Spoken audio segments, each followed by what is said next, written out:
Hello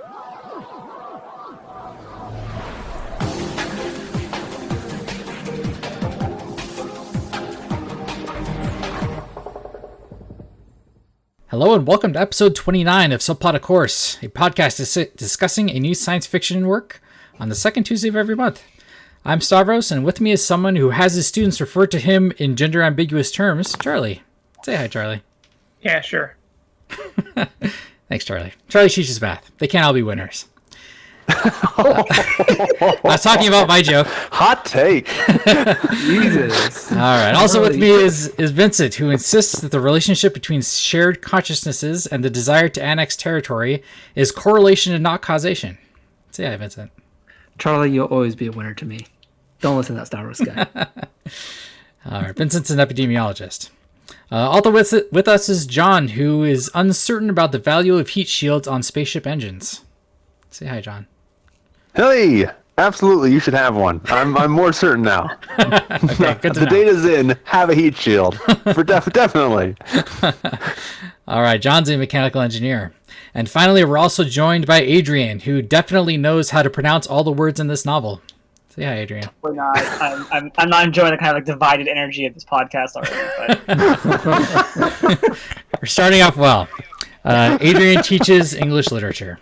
And today we're going to be talking about Ancillary Justice, written by Anne Leckie and published in 2013. And you should be prepared for spoilers. Going through the plot synopsis of this novel, I'm going to do my best, as someone who did listen to the audiobook like a sane person, I'm going to do my best to pronounce all of these correctly. But if you guys feel like it should be pronounced a certain way, you should definitely say something. But anyway. Something. Oh, thanks. All right, so this novel takes place in the distant future where humanity is separated into several subgroups. One of these is the Raadch Empire, which is in the habit of annexing other human planets with their overwhelming military might. The Raadch use shipboard AIs who employ ancillaries, former humans who have been wired to the ship AIs. The story itself follows two distinct threads. One modern one that follows Breq, a former ship ancillary who is on the road to revenge against the force that destroyed her ship, and a historical one from a decade, or I think 2 decades earlier, when Breq was just an ancillary for a troop carrier named Justice of Torin. As Breq's road towards revenge is traveled, the historical thread unfolds as well. We learn that the leader of the Empire, named Anander Mietnai, shares consciousness among thousands of bodies, much in the same way that ship AIs have ancillaries. The only problem is, something has fractured that consciousness, and a cold war has started between the fragments. A war that ends up forcing the ship to kill her favorite lieutenant at the orders of Mietnai. Mietnai ends up destroying her ship and everyone aboard in order to cover her tracks, leaving only the ancillary fragment that becomes known as Breq alive. In the modern thread, Breq ends up teaming up with a drug addict, who she finds out actually is to be one of her old captains, acquires a special overpowered gun, and confronts Anander Mietnai. The ensuing chaos is enough to make the Lord of the Raadch's Cold War a very hot one, and Breq is able to kill off several of their bodies before somewhat reluctantly coming to the surface of one and captaining her own ship in the service of her right at the end. So let's That was well done, I have to say, by the way, with the pronunciations. Pretty good. I struggled for an embarrassing portion of this book trying to Yeah. make sense of how the pronunciations work. So did you? All I hear is two audiobook listeners like patting each other on the back. As a book reader, I feel like everything was pronounced differently. Yes, it's true. But anyway, so let's jump into some topics here besides just the pronunciation of the crazy names, of which there are many in this novel. But so one of the more interesting things about this novel is the Raadch Empire basically doesn't refer to people by their genders. So when the main character in both timelines, she has a he/she. I'm not even really sure which gender Breq is. I think it's a she, but I'm not sure. Basically cannot, like, we're getting the story told to us in English, which has gender specific pronouns, but in the Raadch language or society, the gender is not really locked down like that. So the main character compensates by just using the feminine form for everyone. So in that, we were kind of talking a little bit how we're kind of in this guessing game where our brains are kind of wired to like kind of figure out like, okay, is Breq, male or female? And you're kind of wondering about it for such a long time. Same thing with all the other characters in the book. there's this kind of just ongoing guesswork that it's kind of we're just kind of knee jerked into. Did you guys have that experience, or does it even matter that like what gender is in this book? Should we even care? Well, Breq being an AI, I actually thought he or she made the most sense as being non-gendered, because as an AI getting downloaded into just human bodies, he probably has been downloaded into female and male bodies, ancillaries. So Breq being non-gendered makes sense, but everyone else is a little confusing. Well, part of it is as you learn way late in the book, it's not just, at first I thought it was, the AI is confused because it's not human and can't figure it out. And I think that does play a role in it, where the AI has a terrible time figuring it out as the book goes along, when it's stuck in the one body as a person, essentially. But later on, you find out the whole, like, androgyny, everyone is she, like, with only one pronoun, is just a Raadch Empire cultural thing. To the point of where, when they go to the palace, she's describing all the clothes are similar, the hairstyles are very interchangeable, both the men and the women could be or not be wearing makeup, that sort of stuff. Because early on, they reveal one of the characters stop wearing makeup. I was like, okay, so that character is a woman. But then very late in the book, they reveal that it's like, the men and the women both do or don't wear makeup. And I was like, who knows what anyone is. Yeah, no, you're totally right. Like it's left super ambiguous. I kind of got to the point where I felt like I kind of knew, but then, one of the other characters kind of calls him out and says like, you Breq, you don't know what you're talking about because you're Raadch or whatever. I'm kind of wondering, Adrian, do you have any knowledge on if this kind of device has been used in any other literature that comes to mind? Or is this kind of a unique thing? Not really, and this was actually very controversial when the book came out. I shouldn't say that, but there was a controversy about it, right? So, as you guys mentioned, like we talked earlier, that this book won a ton of awards, and it's during a time when sci-fi awards are really a kind of front of these gender wars that we're having. And a lot of people thought that, this book only sort of won, or they would complain, sort of men's rights people complain this book only sort of won because of this gender switch thing. Where I was like, it's like all about, by just replacing she with he, that's enough to win, a major sci-fi award these days. But I think it's honestly really clever, right? Because if we accept that notion that, gender is, whether or not it exists, right, the terms that we use and the symbolism that accompanies it are all constructed by us, then there's no particular reason, right, that construction couldn't be different for a radically different culture. And we all of our sci-fi has always inherited that specific framework of the default gender is he, right? Yeah. So it's just a fun kind of a kind of fun but also bold experiment here to sort of just see what happens if you reverse that, right? If you make she the default gender. And then also, like, she goes beyond that and makes humans and AI almost blurred, because ancillaries are getting confused for humans sometimes too, because Breq is like confused for human by his best friend, like for most of the book. So it's like, it's like a perfect example of equality if you were leaving out like financial equality, because there are definitely some rich and poor people, but like otherwise everyone's pretty similar. AI, male, female, it doesn't matter. Yeah. People are people. Yeah, I know. People complain politically, especially in English, about like the he-she thing, but I thought the choosing she was just a nice way of getting you kind of in on like, wait, what is happening pretty early? Because even other languages just kind of default to, like Spanish and stuff, default to kind of like male descriptions of everything as kind of the neutral description. They don't have it's really. Or they. I mean, from my high school Spanish experience. Yeah. I'm wondering if this book had, instead of using the female pronouns, if they went with the more gender neutral they or them, would we still be talking about this book? I mean, I think I would have killed myself from grammar overload, but that's fair. I mean, some people, in today's world, people are starting to pick their pronouns, and some are actually going to that, right? It's as a gender neutral term. So, maybe, does anyone think that Anne Leckie today, if she wrote this book today, would maybe go with the neutral they, them? Or is that just crazy talk? They, them was a thing when this was going on, right? So it's not like exactly. It's about, a 10-year span where they, them has become a kind of more default pronoun. But I think it wouldn't have had the same effect. I think at that point, you may be...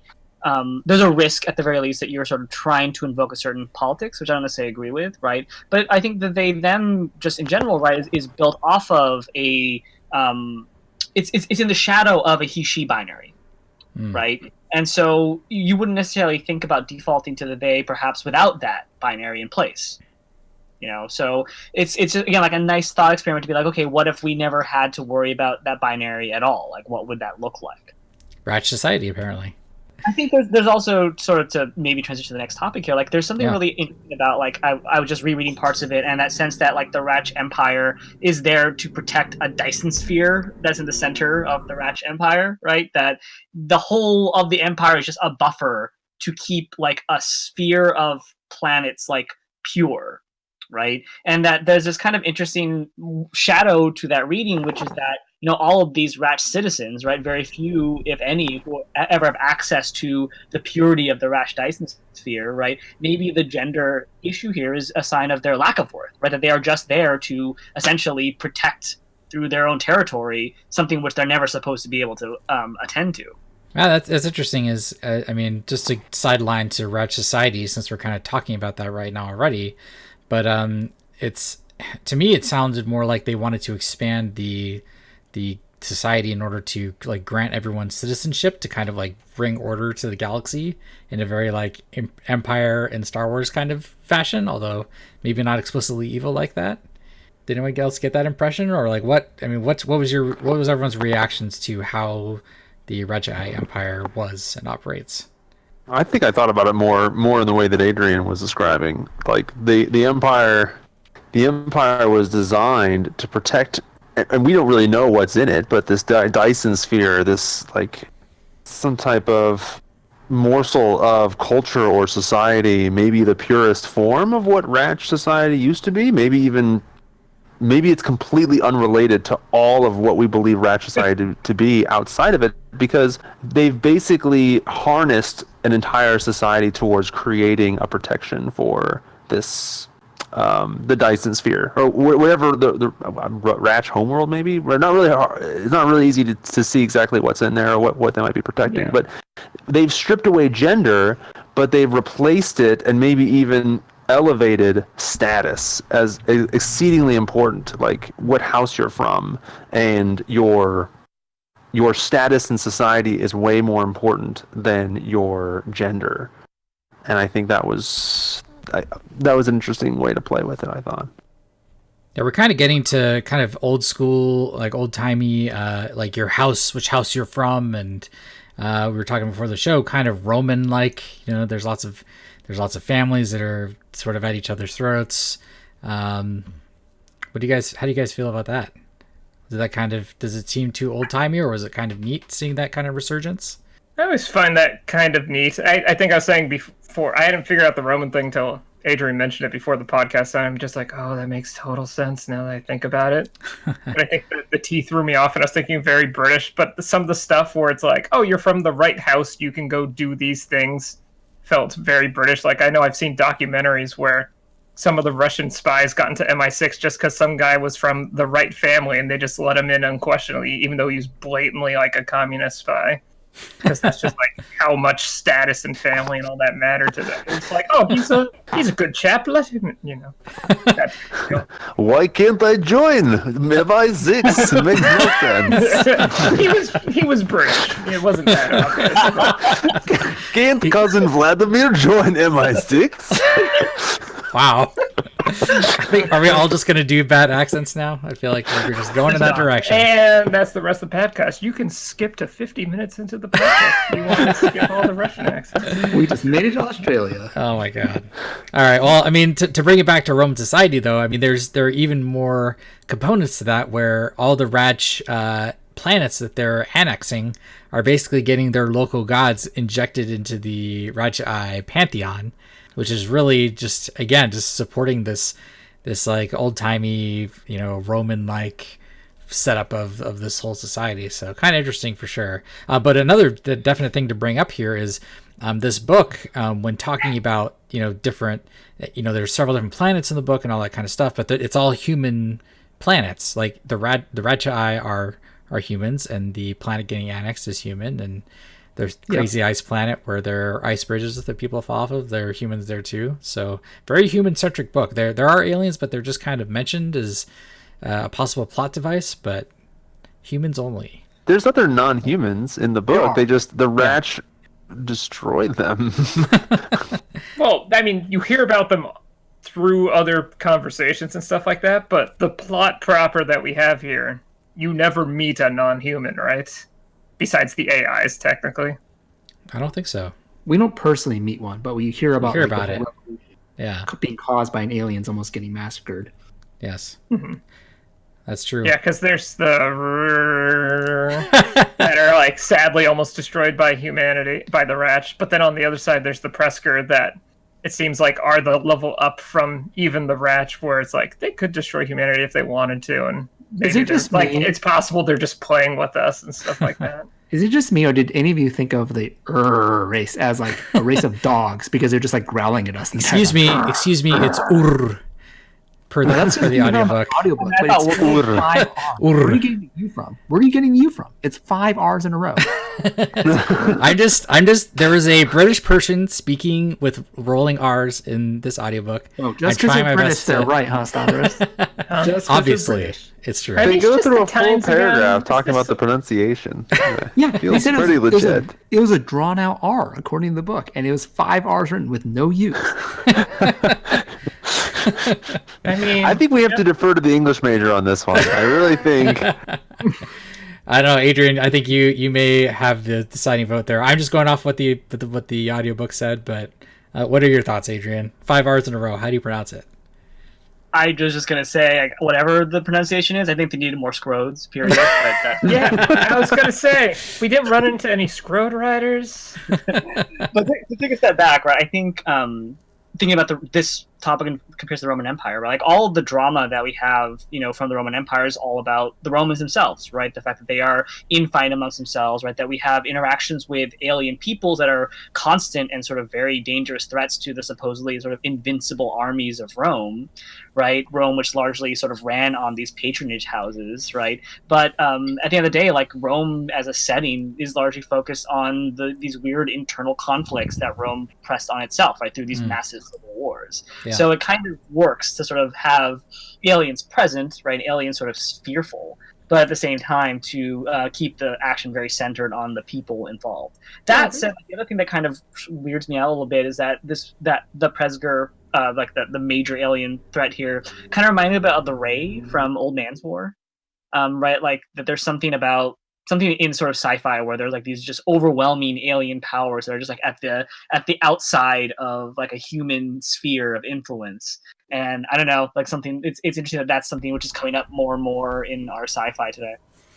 They're kind of boogeymen, right? Like they're kind of like, ooh, maybe they caused the schism with Miatnai, but at the I think it's sort of alluded to at the end. It's like, well, he probably just like messed himself up by himself.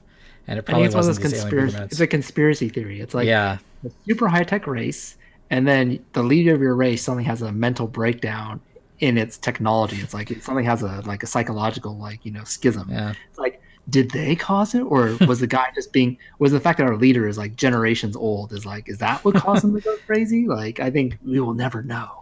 It was the Russians. I think it was particularly interesting that the twist is Minai like fragmented himself over this like horrible decision over the betrayal in one part of the empire. But like especially since we read this just after Accelerando, which is about using like AIs to kind of duplicate yourself and like enhance yourself, and it seems like the Lord of the Raadch is the one character who kind of has access to that type of consciousness.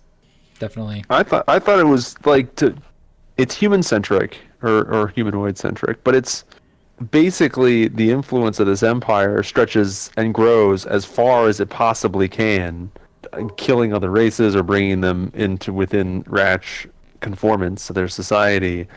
And it basically continues unabated, civilizing, as they describe it, until they reach someone who is stronger than them, who threatens them, technologically could destroy them. And then they decided that they would make, a treaty with the Breq, basically.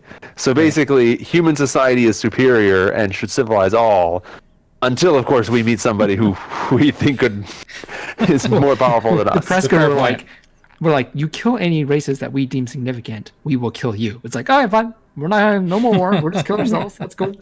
But again, they're just kind of mentioned in stories, and the whole book is just left to be this human on human violence, betrayal, revenge story. They're just kind of far off boogeymen. But anyway, so let's talk a little bit more about Breq. So Breq, of course, the main character, just one of the ancillaries in the historical thread. I thought she was interesting just because I wasn't sure how much I sympathized with her. And what I mean by that is, yes, she is on this revenge quest. Okay, I can sympathize with that. She killed her buddy. But if you look at how she acts, there's definitely the evidence of just AI, the remnants of the AI controlling her, right? Like she's attempting to simulate emotions and emotional responses to stuff. Cold-blooded killer. She has lightning reflexes. Doesn't really put a lot of effort into, like, she just kind of begrudgingly heals her drug addict buddy and stuff like that. Did you guys find her sympathetic? Were you really on board with Breq as this character, or was it just this whole AI facade make her a little too stone cold for you? I thought that Breq was surprisingly less stone cold than she should have been. I'm used to AIs, especially after all the books we've read throughout this entire season, AIs being either so cold and calculating, it's like not advantageous for me to save you in this instance. I will let half of humanity die in order to optimize this problem. Like, I'm used to them either being that cold or not having any emotions at all, being like the crazy cat from Accelerando. It's like, you're not creative enough, so I'm gonna tweak the situation, make you more creative. Like Breq does very illogical things and actually gets angry in this book. It's like, yes. I am actually angry, or I jumped off a bridge to save Arden, who has been screwing me this entire time. I don't know why I'm saving this human. I still don't understand why I'm saving this human, but I just jumped off the bridge and almost gave up my entire existence to save this human for no reason whatsoever. Like, it's like those moments where I'm like, oh my God, this is like maybe the worst AI I've ever run into. This is like it's almost like less logical than a human is at some points, which is like, AI is supposed to be the most logical in my mind. So it was very interesting how flawed this AI was. So I didn't get the idea that they were super cold, stone cold, because there were moments where it's like, oh my God, it's like more compassionate or more caring or more irrational than any AI really should be. That was like, it was really strange because we read other books and the AI in most of these books just almost completely lack what I would describe as like a subconscious.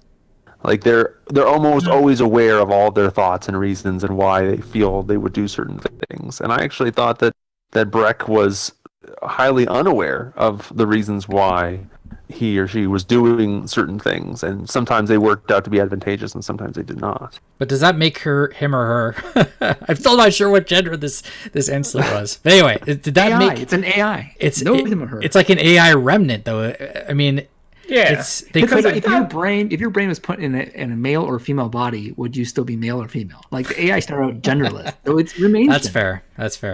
I think there's a bigger question here, though, which is like, is there a unified sort of understanding of what an AI is in this universe?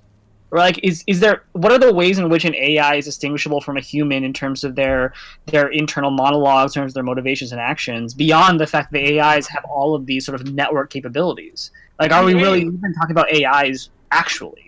They explain it. The AIs are clearly they're still clearly computer programmed AIs, and they said the earlier versions, in terms of functioning and wanting to defend their captains and stuff like that, are essentially programmed in emotions. And one of the big plot twists is when they deprogram the absolute caring about the captain, that the Lord of the Raadch reprogrammed them to worship her. Right.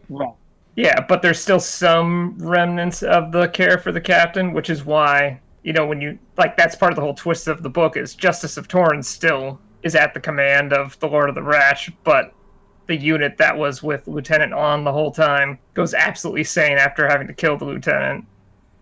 But they said that if there was no affection for your captain whatsoever, then they just performed really poorly. So they had at least some motivating factor. I mean, you can argue whether that's effective or not, but that's kind of the in-universe explanation where they have emotions. I feel like the part where, especially the part where Breq jumps off the bridge, was kind of like I used to have bodies so that this wasn't an issue if things went wrong. It's interesting. Okay. Guess I'm doing this.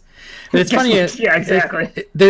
So to draw the comparison with the Borg from the Star Trek universe, so they all have a collective mind, just like the ancillaries in this book.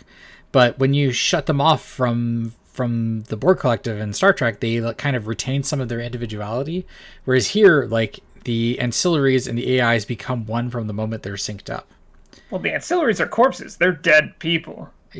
Sort of. I mean, ideally they're not AI. dead, but they're Mostly people. there's Like, nothing it's else in pretty their clear brain. that in universe, there's like the person who was the person is dead. Like, they could be probably physically revived, as one of the characters brings up, but that's not the same as the Borg, where it's like someone who's basically mind controlled technically. Yeah. I guess what I was trying to raise there is that like AI is often used as, you know, an analog for alienness, right? Like what would happen if we become hyper rational or humans become alien to themselves? And I wonder how much this book is actually more just about human psychology, like through the lens of this sort of this AI encasing, or this AI sort of form. Oh yeah, like I thought it was interesting how, you know, when they're talking about the difference between ancillaries and human soldiers, how kind of the military naming schemes of 1X esque and all that sort of stuff is maintained between both the units. So it took me a while to realize, like, okay, no, the ancillaries are explicitly controlled by the ship AI, whereas the humans are like military groups of human volunteers. Like, they're not all controlled by AIs. It took me a while to parse that out, even though they kind of explicitly say it. So I think Yeah, for sure. I mean, and what struck me is it just is the difference between, you know, these AIs. You know, again, just how the AI just takes over the person that they're the ancillary. They become one, which basically facilitates the dual plot nature of the book, right? But I mean, what yeah, do you guys recall that scene where Justice Torn loses an ancillary and they just like wake him up and they can't be sedated when they're synced up to the ship, and it's just like this horrifying thing where like they break out of their restraints and get like stun batoned and then hooked up, and then they're just like become one with the AI. Because they still retain who they were when they wake up. They're like, where am I? Oh my god! And then they're like, oh, sorry, we're gonna brainwash you and let the AI live in your brain. I found that. No, don't do it. That was horrifying. I read that and I was like, I mean, up until that point, I'm like, you know what? You heard it. Yeah, well, you know, I heard it for highbrow people. But anyway, so it kind of, you know, the Justice of Torah and ancillaries and Breq go from this, you know, it's kind of neat technology, and then they throw in this scene where like the person's like, help me, and then becomes one with Justice of Torah, and you're like, damn, that seems really harsh. Well, I mean, it was deeply disturbing. Like the reality of like having a lot of bodies, like where are you going to get them from? We're not growing them. We're going to just enslave them. It was like it's like a discussion in slavery. I mean, but obviously, the author includes this scene for a reason, right? Yeah. And I couldn't. I mean, she spends all this time kind of making the characters very likable, and she sings and all this kind of stuff, and suddenly it's like, nope, horrible assimilation scene. That guy's dead. I mean, even early in the book when they're on oars, and they're like, the children look at me odd because I'm clearly just piloting the dead body of their brothers and children. It's like, yeah. That does happen, yeah. I mean, author's just not going to let you get away with it. It's like if you live in a culture with slavery, you got to understand like all the nasty bits of slavery. Like you can't just be like, oh, this is great. I love this society where all the Jews have been burned. Like you can't get away with that. You have to understand the severity of the civilization you live in. Okay. I mean, are these individuals are not just compelled. They are compelled to do as they're told, but they're also like completely overcome to think what the collective AI tells them to think. I was equally like disturbed by that scene, Stavros, where the transition process took place, and the first thought that came to mind was, oh my gosh, these people are still alive, and it's like they're able to watch and see everything that happens and everything they do, but they have no control almost. Like they're still alive and in there, but they're being forced to obey and think as if the AI describes them to be. Maybe you understand this. Like, is this the same plot device as similar to what was trying to get across in like maybe a Star Trek Borg type situation? Where is it analogous at all to like, I don't know, repressive communist regimes where everyone's supposed to be like uniform in thought?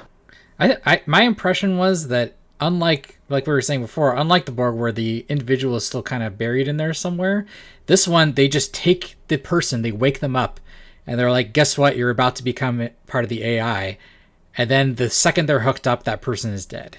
There's no more under the surface. Because when they're cut off from the AI, they're still clearly the AI still programmed as the AI. So like that's how Breq is, just an offline computer. The continued life of Justice of Torin. Yeah. I'm not sure if that's better or worse than Borg, honestly.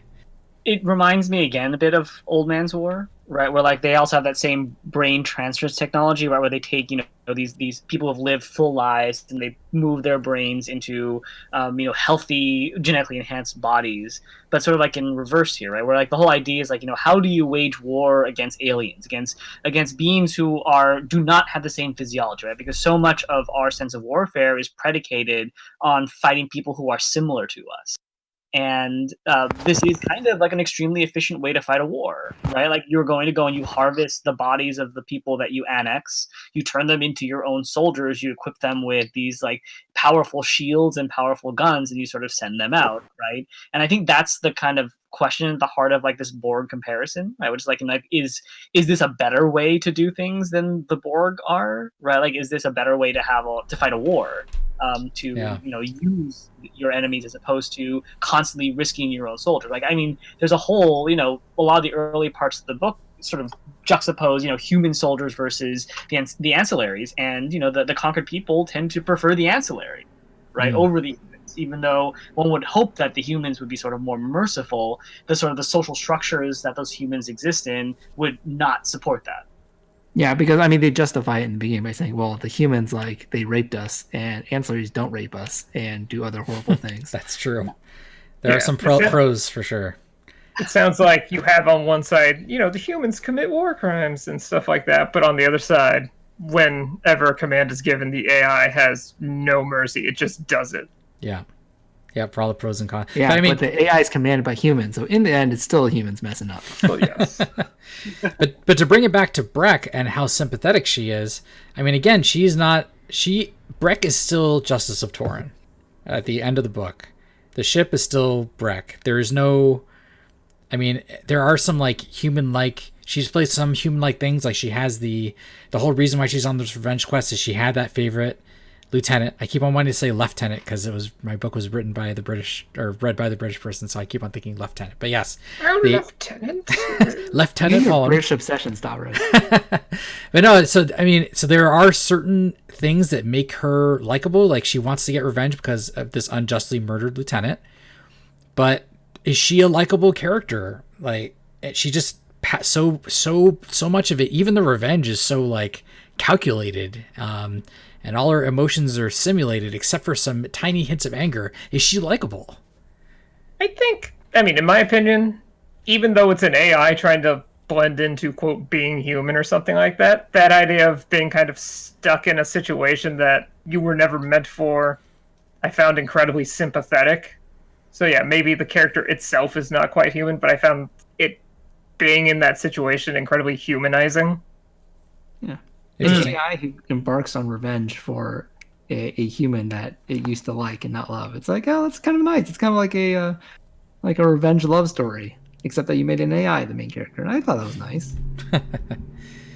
Yeah, it's interesting. Yeah, I like the story itself is sympathetic, but like the character is still Well, I mean, compared to all the rest of the characters, a lot of the other characters in the book were pretty freaking messed up. Like, I would say that the AI was probably the most innocent out of all of them. It's like, I didn't really want to kill anybody, but the human told me to, and I'm AI, so I had to do it.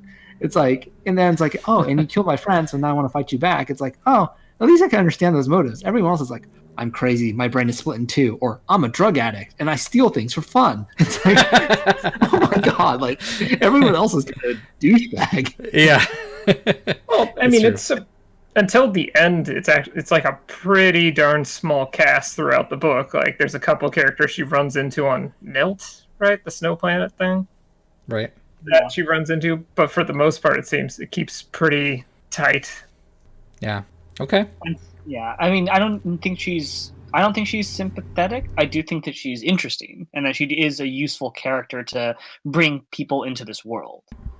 Yes, I think that kind of goes along the lines of what I'm thinking too. Like it's all interesting, the situation she's in, but something about her just, I don't know, just makes it tough to super emphasize. Something about that AI, just not very human. It's hard to empathize with that non-human. I don't understand why. You said it.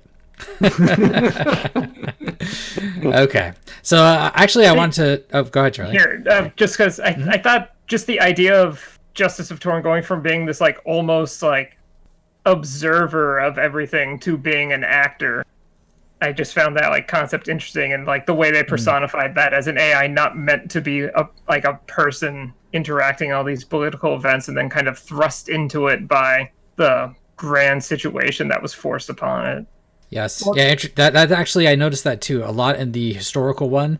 Her ancillaries are just kind of there, observing and doing stuff, and it's more like Lieutenant On and Miat doing the stuff. And the other one, she's the one doing all the action. So yeah, definitely noticed that too. I feel like that's a real good way to set up characters. Like, that's almost the entire setup of like Lord of the Rings, where the hobbits are just kind of doing their whole thing, whatever, and then they're kind of just forced into this crazy world of intrigue and violence and everything like that. I was like, it's not the same idea, but are you saying AI are hobbits? In terms of being impartial and not having to really interact with anything? I'm just saying that like it's a similar type of contrast in terms of your role being like almost horrifically changed mid-story. Yeah. It's funny though, because like the ancillaries are actors, right? That's all that they do really is act out in the world, right? They are the servers, they are the soldiers. But I think what you really mean is like they don't have agency, right? And like the agents, that's probably a good way to put it. Like one of my favorite philosophical arguments is like, how do you know that you, like as a person, as an individual, has made a decision, right? Because most of our decisions are sort of the results of these sort of social equations happening around us, right? Maybe you act in a certain way because you need to keep your job, or because you've been taught that this is correct. Like, how many decisions do you make every day that are actually sort of indicative of who you are as a person? And that the surest way to know that you yourself are making a decision is to make one that rejects all of those different sort of ways of predetermining it. It essentially is to make an irrational decision. I only do this podcast because Stavros has my children hostage. Wow. I feel like in a couple of weeks, just the FBI are going to show up at my door and be like, "Do you own Save me. Help. Asian kids?" Help. Maybe you shouldn't publish this episode. So, Adrian, by that logic, if you believe that you could do that, because how could you really convince yourself that you could make a truly decision that was completely against your own interests? Why would you do that? That would make no sense. That's like, to prove a point? No, well, exactly. So, like, how important is it for us to be, like, authentic, quote unquote, right? If that's what it really means, right? Like, if being inauthentic is to have your decisions made for you by all these other sort of social forces, then is it really important for us to be authentic people? But what if the quest for authenticity is just built into us as a desire by the system that we're surrounded with, and this whole thought exercise of creating a false decision or some trying to prove our own authenticity is all part of it? Sure. And I mean, some would argue that it's an important part of it, right? That the belief in authenticity is what keeps us as like good workers. Like if we believe that we should only chase authenticity by, like all these other things, then we're not going to confront, the inequalities in our society. We're not going to confront the fact that we are forced to work as hard as we have to with these like weird social strictures, like having, healthcare provided by our employers, things like that, right? Like as long as we're preoccupied with this search for authenticity, we're not changing society in general. Well, I feel like that's part of the theme of the book is even Breq in the second, like in the later time part, is thinking like, I don't know what's supposed to happen. I don't even know what I'm supposed to be doing. I'm just going to do this and see where things falls. And it seems very much a product of events and culture and everything going on. But the book ends with like, all right, we need you to be this more your own results and actions type thing. So I wonder if later books kind of get more into Breq discovering herself in a more active agency type way. Mm-hmm. And that's the other thing I was actually going to ask you guys about is like, do you feel like this book is just like a massive sort of, metaphor for political action today? Right, like that did enter my mind throughout the book. I'm like, is this just a giant statement about like politics today or something? Like, yeah, the need to get involved, right, and not to just go on like unilateral action to attack a figurehead or something like that. Gosh, that did not occur to me, honestly. To me, it was a singular, like all of the political stuff that happens in the later, the modern time frame, all seem to be side effects of her quest for revenge. So honestly, I did not really. I mean, maybe at the very back where she kind of gets pressed into service, but even then, I'm not really sure. I mean, as we haven't read the second book, I don't. None of us have, I don't think. But I mean, she just gets. I say she. He/she, whatever gender Breq is, gets pressed into service by one of the surviving Yatna eyes, and I don't even think she's really that happy about it. No, definitely not. So what does that mean? I mean, to me, I also got the same message as you, Stavros. So was that it was not primarily politically themed, and my feeling about it was that if it really was a politically themed book, and Lecky was trying to get us to be either assassins of world leaders or to like stand up against atrocities, she would have made her characters more likable so that they were more like you and me. Like her character is so different from us that when they stand up with things, it's like, oh, some AI is trying to assassinate a world leader. Good thing I'm not an AI because I don't want to go assassinating world leaders right now. I think she was trying to make. Well, I actually. So I thought about it quite differently, but now I'm a little embarrassed because it relates to me more than I thought. But I thought of it in terms of like the masses of people. The AI would be us. They would be like the proletariat, and the pretty much every other character, every character that had agency was like the burgesses or like part of the the elites, essentially, who are just basically, they have agency, they can talk freely, and they can make decisions, and the ancillaries basically fall into line and execute those actions without any agency. And I was thinking about it in terms of like maybe like some type of communist society, but if you think about it in terms of maybe our society, in terms of like this massive machine of our own economy, and you think of the elites, either politicians or the very wealthy who make all the decisions, and they are the Raadch trying to protect whatever they think is important, then maybe Anne Lee is not trying to make us all into murderers. Maybe she's trying to show us all that we're all on this treadmill, that we're all just following the structures of society that compel us to do things, and there's a false agency. And as it comes to Breq in the end, you know, she essentially is part of that. She's part of having no agency. Then she gains her own autonomy and kind of joins this group of people who's able to decide her own fate, and her desire is the revenge. If anything, it's not advantageous to her because she knows it's going to result in her own death. In the end, she's actually pulled back into it by the Lord of the Raadch. She's kind of ensconced back into service. Yeah. You thought you had freedom? I'm going to sing a really old song. Sorry, you're a slave again. Now she's the master of slaves, though. Although the ships don't have ancillaries anymore, I think at that point in the timeline, right? They kind of phased out ancillaries, but still, she's still a captain of a ship. She's got the AI doing her bidding. And she still has that backdoor programming. She's still a slave. Okay, so let's move on, actually. One thing I actually wanted to ask you guys, there's a lot of eyebrow raising in this novel. Did you guys... Literal eyebrow raising? Yes, there's quirking brows, there's raising eyebrows slightly. There's like a lot of focus on very small scale gesturing, ambivalent gestures, positive gestures. Did that drive you guys as bananas as it drove me? This book read the most. This is the most telenovela sci-fi novel I've ever read in my life. Like the attention to minutia of detail of conversation was deep.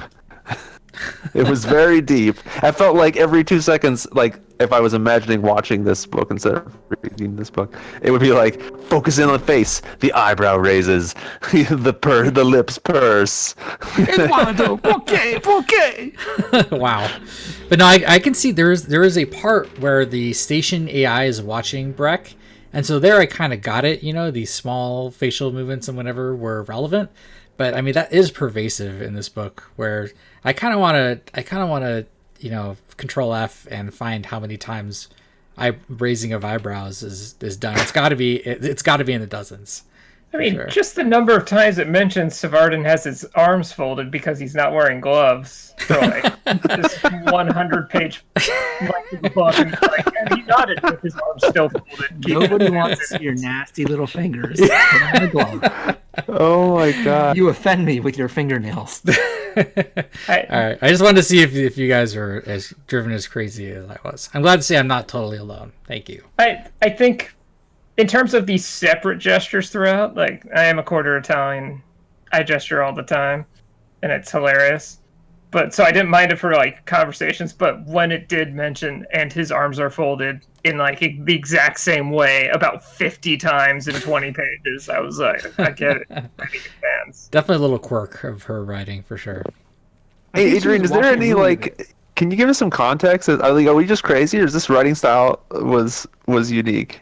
I mean, it was her first novel, so there's that may explain some of it, right?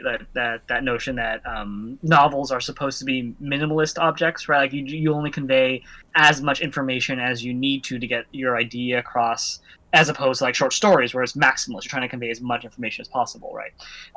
That's one thing, but I think it is just. I think part of it is what you guys mentioned, that sense like this surveillance society where like every little detail matters, like what cultural norms does technology enable, right? Like what should you pay attention to when every little thing can be paid attention to? That feels sort of in keeping if we want to kind of be generous to this reading. And of course, yeah, it absolutely could just be an affectation, right? People fall into these ruts, right, of like how they describe characters, how they describe individuals, how they signify moods or feelings.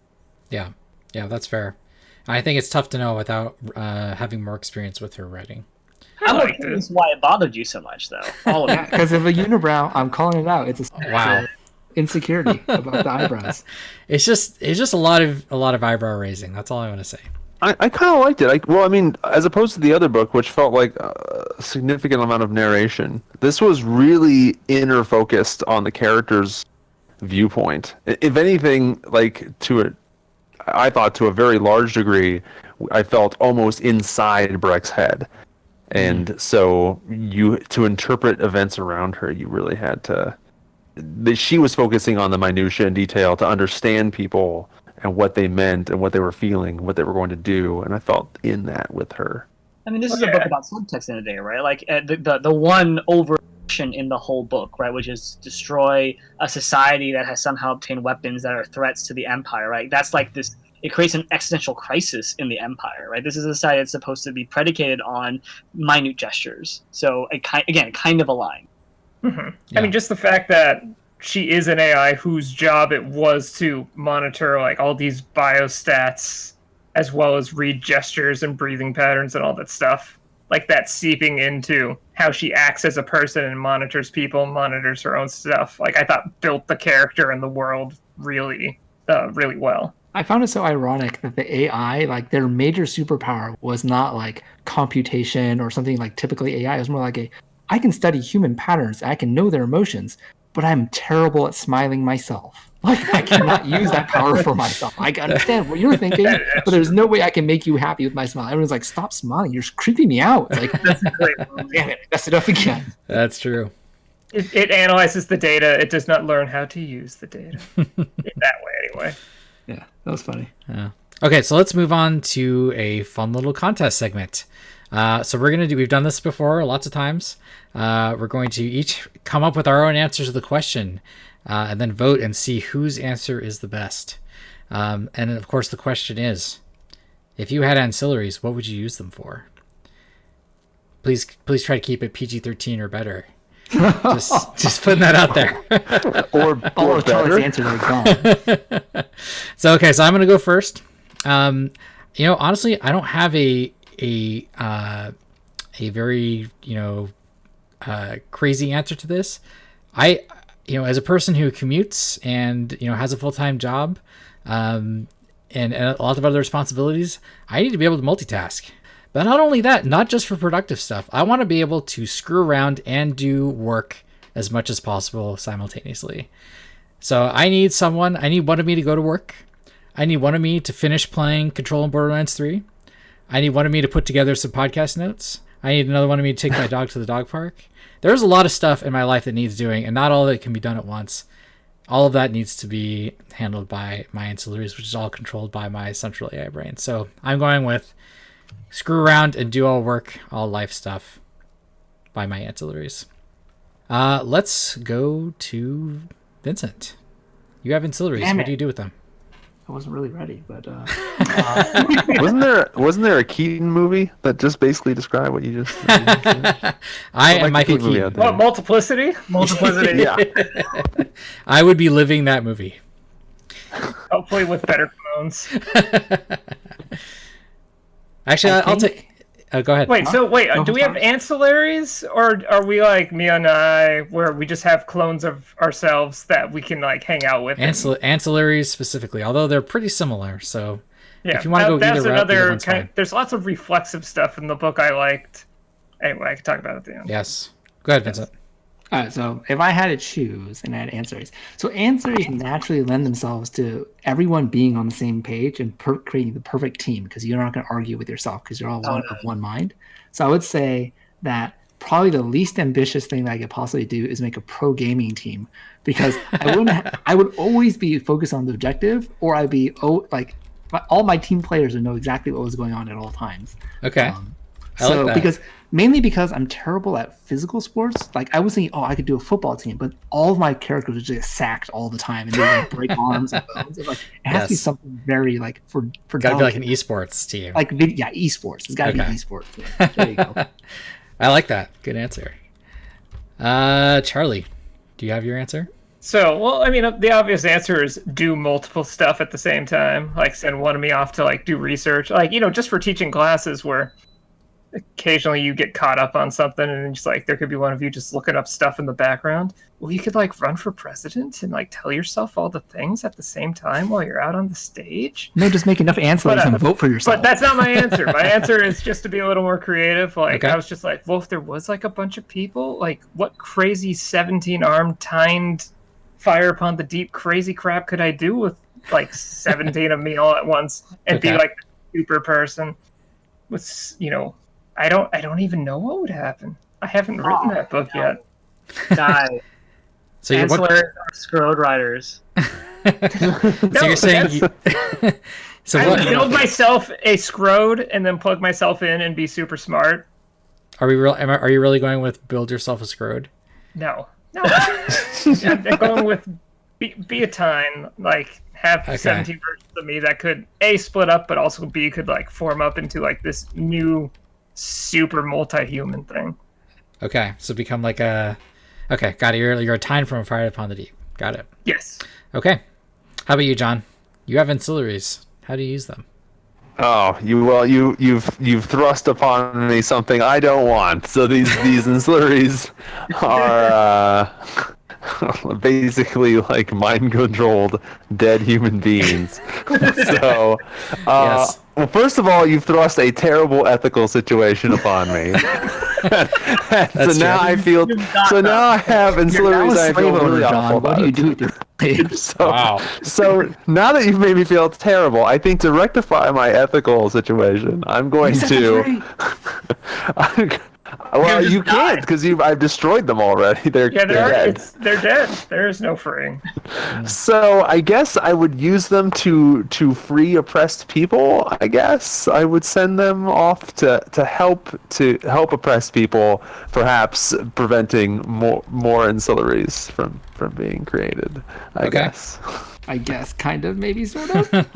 I mean, my alternative answer that I was thinking about, because you guys were giving, I was thinking, I wasn't listening to what you guys were doing. So, was like, what would be ethically good? I guess I could tell them all, like, that they should kill themselves, I guess. Because, I mean, they were dead, so... I'm going to keep some around as backups for, like, in case something happens to John Prime. John Prime. It sounds like something you order. How do you know my nickname for myself? Is what I want to know. All right, so you're helping the oppressed and making sure less ancillaries are created with your ancillaries. So that's a good answer. How about you, Adrian? What do you have? Easy. I just need one, and it would be to record this podcast instead of to record this. So you don't have to deal with this bullshit. It should be just Stavros make a bunch of ancillaries, and he just does his own podcast. Are we just talking to second Adrian, whose only existence is to put up with the rest of us as real Adrian goes and lives some reasonable life?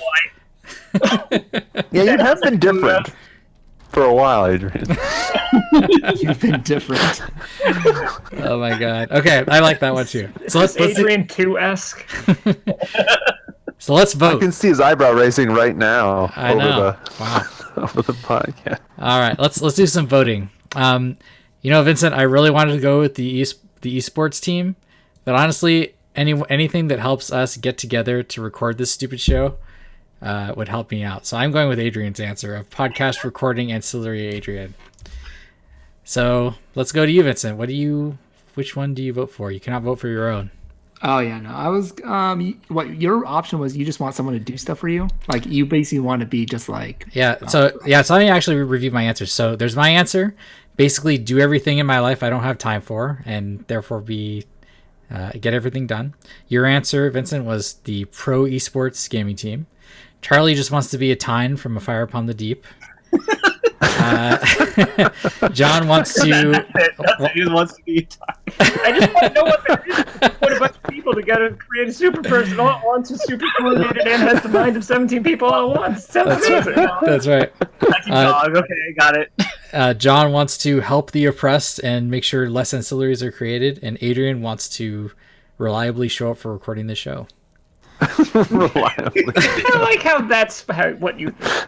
I know. So what is your vote? I was gonna vote for you, Stavros, as a father, but I think my children get very confused about multiple dad figures in their lives. I think that's really weird. It's a valid concern. I think it really messed up my kids. I have to strongly back away from that. I think I'm gonna have to go with John a little bit and be like, I can't have my kids seeing, like, even if I went with Adrian with the double person with the podcast, if they saw like a dad figure recording one day and another dad figure like cleaning their diaper, they'd be like, what's going on? I'm very confused. So I think we have to stop ancillaries because I think my kids would get too confused by society. Good answer. All right, Charlie, how about you?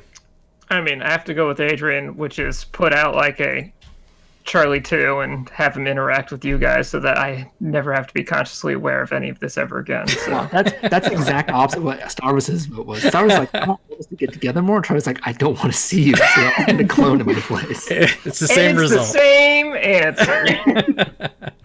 All right, John, how about you? Oh, I love the duality of Adrian's answer, so I have to choose that one. That was so good. I was going to say that, honestly, my second grade teacher was right. Attendance is important, and having an ancillary to show up. Yeah. Okay, I like it. How about you, Adrian? Last but not least. I'm going to vote for the Tynes. Just need more Tynes in the universe. Congrats, Charlie. I mean, it's not quite right in Scrooge, but not everything can be. One step at a time. So Adrian, the clear victor, and I'm glad because that just means that we'll more reliably record this show. Well, I don't have an Fewer of us will truly record the show, but the show will go on. The show must go on. All right, so let's jump to our final segment for this show. As usual, our best things you liked the most about the book, and the worst thing, the thing you hated the most about this book. For me, I will go first. There is a lot of awesome world building in this book, and the lens of both the ship in the historical segment and Breq in the latter segment. The structure of that whole thing and how it's basically the same character worked really well for me. I loved it. Super interesting, even though Breq kind of wasn't really. In fact, I may make that the thing I disliked the most is, Breq is on this awesome justified quest to avenge Lieutenant On, but just kind of strangely unlikable. I strongly suspect as the series progresses, she becomes more person-y and less AI-ish, but that's just a guess. But as it's just kind of, she's just doing these things that would make me like a standard character, but she doesn't understand why she's doing these things that are making her likable. So kind of the strange thing I wasn't super on board for. So but there is a lot to like here in my opinion. Let's go to Adrian first. What do you think, Adrian? Best and worst thing?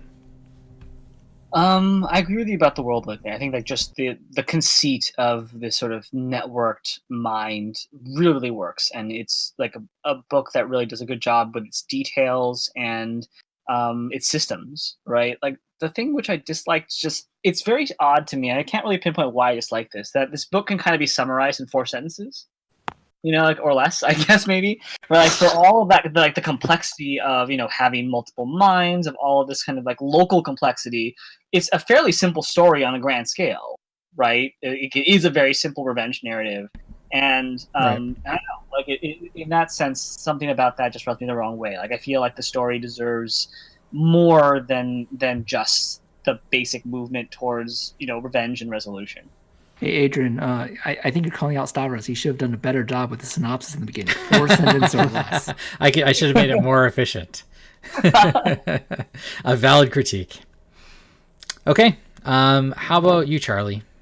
What's your best and worst thing? Just to change it, because the world building was pretty amazing. I did actually realize how much I liked how the world building was used to set up all these dualities, how it's kind of like comparing the humans to the AI, and it sets up all these parallels where it's kind of like Justice's fragmentation versus mayonnaise fragmentation. How it's... Do you say mayonnaises? For people who didn't listen to the audiobook, her name is mayonnaise. Mayonnaise, for the record. I could spell it out syllable by syllable how I came up with this stupid pronunciation. But it's like you have that parallel. You have the whole Raadch lacks language genders in parallel with the AI being confused about identifying gender as a person. Like, I thought it was all really cleverly set up.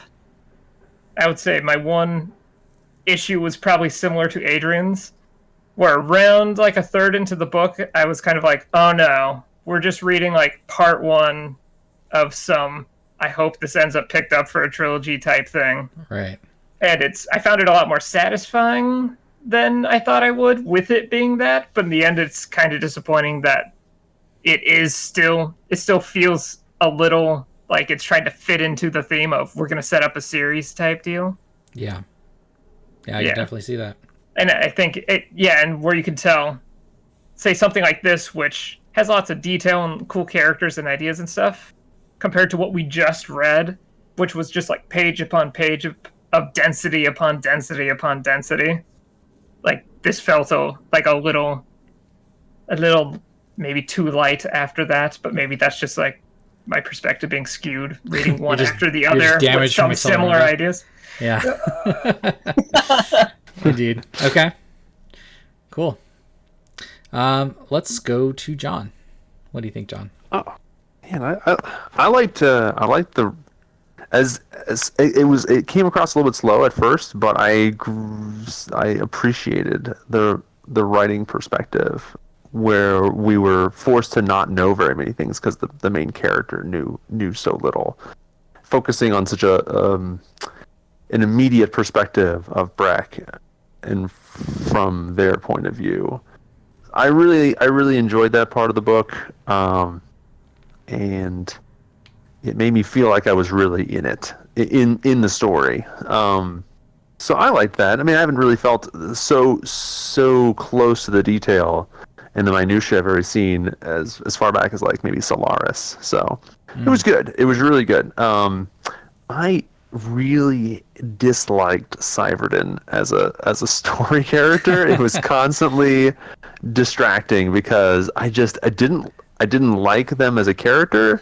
Yeah. I didn't Drug maniac. Yeah. Yeah, I just didn't believe the transformation of this character all the way to the end. I just did not buy it. And You still don't understand why she even showed up in the first place. I guess that is the one thing that did feel kind of standard, like, oh look, and we'll have the one character get redeemed and be like, I guess you're my hero by the end of the book type deal. Definitely felt like a setup for that a felt a subsequent book. little tropey, but yeah we'll see. Otherwise, I really liked it. Yeah, I recommend it. Go read it. Read it. Do it. Okay, let's wrap up with Vincent. What are your thoughts?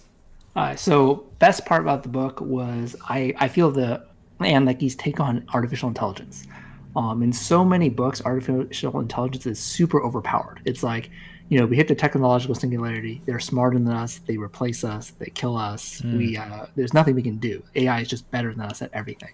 In this book, it felt like the AI was like a broken, like weaker thing that humans could easily trample over at any time. It was like, we have backdoors into you. You can't fight that. And you also don't have a huge database. You're essentially an offline instance of an AI. You're just like a little computer. Like, you're like R2-D2 roaming around in this world full of people with laser guns and stuff like that. What you going to do, R2? It's like, it felt like a very refreshing take on AI because the AI really wasn't overpowered. It was like actually really weak and trying to do something very grand and, with its life.